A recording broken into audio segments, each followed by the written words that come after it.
అప్పులు ఆస్తుల గురించి మాట్లాడే క్రమంలో ఈ రోజు మెడికల్ కాలేజీలు గాని నర్సింగ్ కాలేజీలు గాని మీరు కూర్చుంటున్న సచివాలయం గాని అప్పుడప్పుడు మీరు రివ్యూకు పోతున్నటువంటి పోలీస్ కమాండ్ కంట్రోల్ రూమ్ గాని అదే విధంగా గురుకులాలు గాని ఇట్లా రైతు వేదికలు గాని ఎన్నో ప్రగతి భవన్ గాని ఇవాళ మా బట్టెన ఉంటున్న ప్రగతి భవన్ గాని ఇట్లా ఎన్నో ఆస్తుల కల్పన కూడా చేశాం.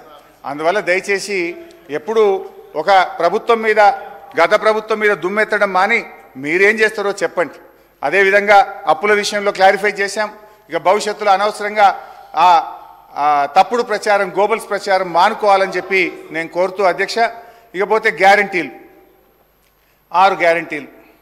ఈ 6 గ్యారంటీల విషయానికి వస్తే అధ్యక్ష, ప్రముఖ తత్వవేత్త మార్టిన్ లూథర్ కింగ్ ఒక మాట అన్నారు అధ్యక్ష, each betrayal begins with a trust. ప్రతి ద్రోహం కూడా నమ్మకంతోనే పుడుతుందని అన్నారు. ఈ కొటేషన్ ఈ ప్రభుత్వానికి సరిగ్గా సరిపోతుంది అధ్యక్ష. ఈ ప్రభుత్వం తమ మొదటి వాగ్దానానికి మొదటి అసెంబ్లీ సమావేశంలోనే తిలోదొక్కిచ్చారు అధ్యక్ష. నమ్మక ద్రోహాల పరంపరకు నాంది పలికింది. I'm sorry to say but unfortunately this shows the original attitude of this Congress government. అభయహస్తం పేరిట మేనిఫెస్టో రూపొందించారు. అందులో 6 గ్యారంటీలను ప్రముఖంగా ప్రస్తావించారు. మేనిఫెస్టోలో ఉన్న వాగ్దానాల మీద విశ్వాసం కల్పించడం కోసం మరో వాగ్దానం చేశారు. 100 రోజుల్లో 6 గ్యారంటీలు అమలు చేస్తామని హామీకి మొదటి అసెంబ్లీ సమావేశాల్లోనే చట్టబద్ధత కల్పిస్తామని వీరి జాతీయ నాయకులు పండిట్ జవహర్లాల్ నెహ్రూ గారి మునిమనుమడు, ఇందిరాగాంధీ గారి మనుమడు, రాజీవ్ సోనియా గాంధీల సుపుత్రుడు, ఏఐసిసి మాజీ అధ్యక్షుడు, ప్రస్తుత పార్లమెంట్ ప్రతిపక్ష నాయకులు రాహుల్ గాంధీ గారి చేత భూమి ఆకాశాలు దద్దరిల్లే విధంగా ఎలక్షన్లలో ప్రచారం చేశారు. వారలా ప్రకటించగానే పిసిసి అధ్యక్షుడు అదేవిధంగా సిఎల్పి లీడర్ గారు ఈ రకంగా మాది గ్యారంటీ కార్డు అని ఇద్దరు చెరొక దిక్కు సంతకాలు పెట్టి ఇంటింటికి పంచిండ్రు. ఏం రాశారు అధ్యక్ష దీని మీద? హరీష్ రావు గారు 100 రోజుల్లో నెరవేరుతుంది ప్రతి గ్యారంటీ. హరీష్ రావు గారు అధ్యక్ష బాధ కలిగే మినిస్టర్ గారు మినిస్టర్ గారు సార్ దయచేసి నేను గౌరవ శాసన సభాపతి గారిని కోరుతా ఉన్నాను అధ్యక్ష.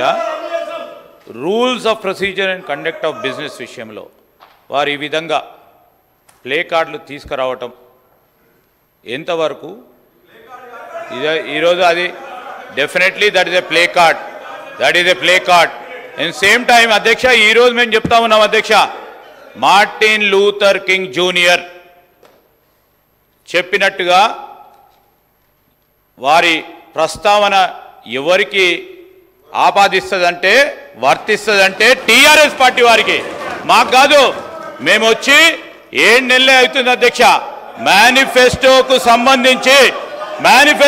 సంబంధించి మా డిప్యూటీ చీఫ్ మినిస్టర్ గారు చెప్పినట్టు ఆర్థిక వ్యవస్థ అస్తవ్యస్తం చేసిన టీఆర్ఎస్ పార్టీ ప్రభుత్వానికి సంబంధించి 10 సంవత్సరాల కాలం పాటు గాడిలో పెట్టే ప్రయత్నం చేస్తూ ఒకటి తర్వాత ఒకటి మేనిఫెస్టోలో చెప్పిన ప్రతి అంశాన్ని కూడా అమలు చేసే కార్యక్రమంలో ఉన్నాం. దాని విషయంలో వెనుకపోము. ఈరోజు జవహర్లాల్ నెహ్రూ గారి మునిమన్మడు, ఇందిరాగాంధీ గారి మన్మలు, రాజీవ్ సోనియా గాంధీ గారి తనయులు, రాహుల్ గాంధీ గారి నేతృత్వంలోనే ఈరోజు మా మేనిఫెస్టోకు సంబంధించిన ప్రతి అంశాన్ని తప్పకుండా అమలు చేస్తాం అధ్యక్ష. హరీష్ రావు గారు, ఈ ప్లే కార్డ్స్ ఏవైతున్నాయో అవి అందరూ తీసుకొని మార్షల్స్కి ఇచ్చేస్తే ప్లీజ్ ఈ ప్రాక్టీస్ మంచి ప్రాక్టీస్. మీరు ఎవరైనా చూపకండి, భయం అవుతుంది అధ్యక్ష. భయం అయితలేదు, సభకు అంతరాయం కలిగి మీరు ఇవి రెస్పెక్ట్ యూ సార్. అధ్యక్ష అంటే ఏమవుతుందంటే ఇంత ఇంటరప్షన్స్ అయితే నా టైం పోతుంది అధ్యక్ష. దయచేసి ఇంటరప్షన్స్ తగ్గించండి. వాళ్ళు ఆన్సర్ ఎంత 3 గంటలు చెప్పండి, రాత్రి 12 అయినా కూర్చుంటా వింటా అధ్యక్ష. Let them not disturb. అధ్యక్ష 100 రోజుల్లో ఇచ్చిన హామీలు అమలు చేస్తామని మరి ఆ రోజు బాండ్ పేపర్లు, ఇది గౌరవనీయులు బట్టి విక్రమార్క గారు ఇచ్చిన బాండ్ పేపర్, ఇది బట్టన్న తన శాసనసభలో ప్రతి ఇంటికి ఇచ్చిన బాండ్ పేపర్ ఇది. అయితే బాధ కలిగేది ఏంటంటే అధ్యక్ష, పెద్ద ఆవిడ వి రెస్పెక్ట్